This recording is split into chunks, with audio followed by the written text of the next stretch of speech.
လောကမှာတယောက်တည်းနေတာဟာတော့အေးချမ်းမှုအရှိဆုံးလို့ပြောအောင်သို့သောလူတွေဘာလို့တယောက်တည်းမနေနိုင်ကြသလဲဆိုရင်တော့ကရှိလို့တယောက်တည်းမနေနိုင်ဘူးမျိုးတွေးတယ်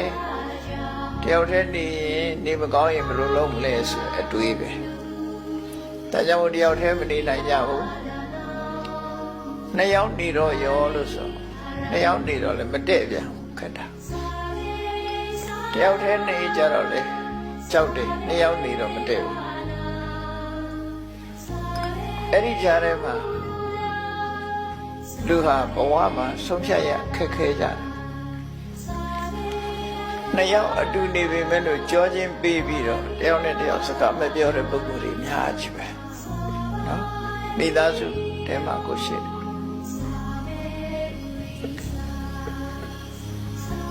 ညနေချင်းဆိုင်ပြီးတော့တောင်စကားမပြောဘဲနဲ့နှစ်ယောက်အတူနေတာလည်းရှိကြတယ်ဘယ်လိုအတွေးနဲ့ဘယ်လိုနေကြသလဲတော့မသိဘူးနော်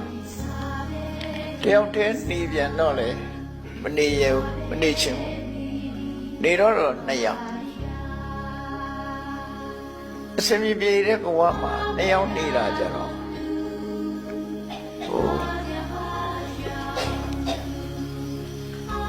ငြိမ်းချမ်းမှုကတခါဆုံးရှုံးပြန်တယောက်တည်းဆိုတော့စကားများစရာတော့မရှိဘူးနှစ်ယောက်ဆိုရင်တခါမဟုတ်တခါစကားများကြတယ်ရှမ်းဖြစ်ကြတယ်နိုင်ငံခြားလူတွေလည်းဒီတိုင်းပဲမထူး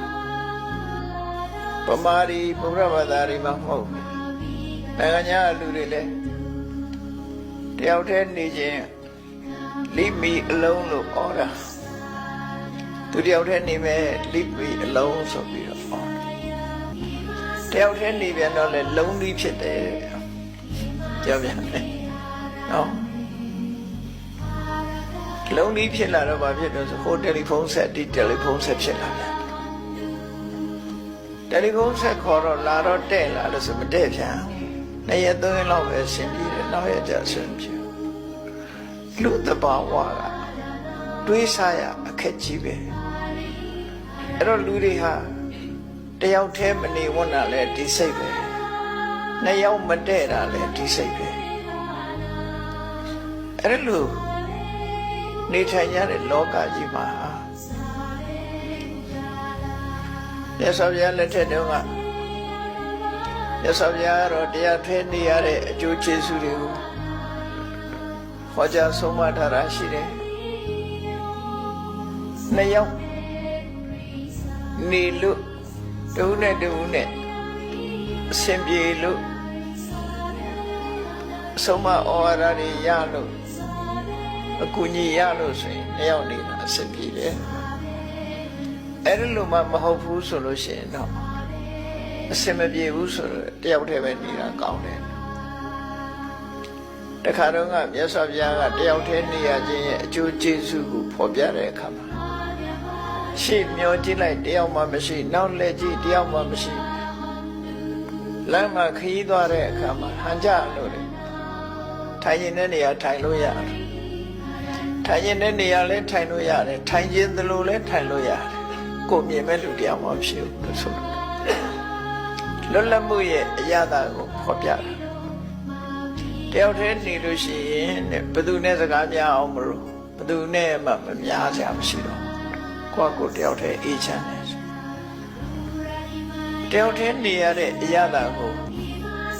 ရသော်ဘုရားရဲ့တပည့်တွေတဲ့ပထမဆုံးသာဝကကြီးရှင်ကွန်းတင်ညဆိုတယောက်တည်းနေသွားနော်တပည့်ဆက်ကြတရားဟောတော့ကတော့ပစ္စဝတိ၅ပါးအတူနေကြတာပေါ့နောက်ပိုင်းရောက်တဲ့အခါမှာရှင်ကွန်းတင်ညတယောက်တည်းနေဘယ်သူနဲ့မှမတွေ့ရတဲ့နေရာသွားနေတယ်ဘယ်သွားနေတော့ဆိုရင်ဖိမောတတောင်ချေကတောင်နန်းထဲမှာစရန္ဒဆိုတဲ့ရေအိုင်ကြီးရှိတယ်အဲ့ဒီစရန္ဒရေအိုင်ကြီးနားမှာကောထာညောင်းလေးနဲ့နေတယ်